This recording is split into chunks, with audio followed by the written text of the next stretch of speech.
Komisi Pemberantasan Korupsi KPK menegaskan penyelidikan terhadap dugaan korupsi penyelenggaraan ajang balap mobil listrik Formula E di DKI Jakarta terus berjalan.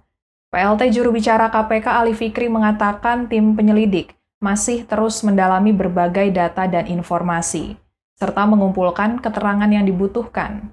Ali meminta kepada pihak luar agar tidak mengeluarkan opini yang bersifat prematur yang dapat mengganggu proses penyelidikan yang kini tengah berjalan. Ali Fikri menyebutkan setiap penanganan perkara di KPK tidak bisa dipercepat maupun diperlambat.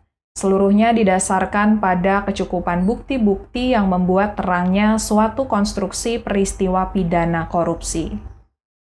Sebelumnya pada 9 November 2021 lalu, Direktur Utama PT Jakarta Propertindo, Jakpro, Widi Amanasto, dan Kepala Inspektorat DKI Jakarta, Syaifullah Hidayat, mendatangi Gedung Merah Putih KPK untuk menyerahkan dokumen perhelatan Formula E.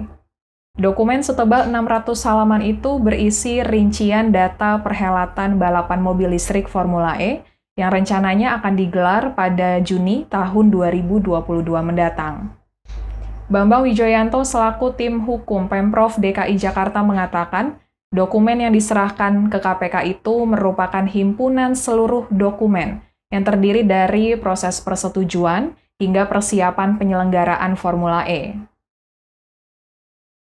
Selain dokumen penyelenggaraan, menurut Bambang, pihaknya juga memberikan sejumlah bukti-bukti yang diperlukan KPK sebagai penegak hukum. Komisi Pemberantasan Korupsi KPK pun akan memanggil pihak PT Jakpro untuk dimintai keterangan dalam penyelidikan kasus dugaan korupsi penyelenggaraan ajang balap mobil listrik Formula E di DKI Jakarta. PLT juru bicara KPK Ali Fikri mengatakan keterangan PT Jakpro termasuk pihak lainnya yang mengetahui sengkarut ajang Formula E dibutuhkan untuk menyelisik dugaan pidana rasuah. Sebagai informasi, KPK sebelumnya telah memeriksa sejumlah saksi terkait dugaan korupsi yang terjadi pada ajang balap mobil listrik Formula E.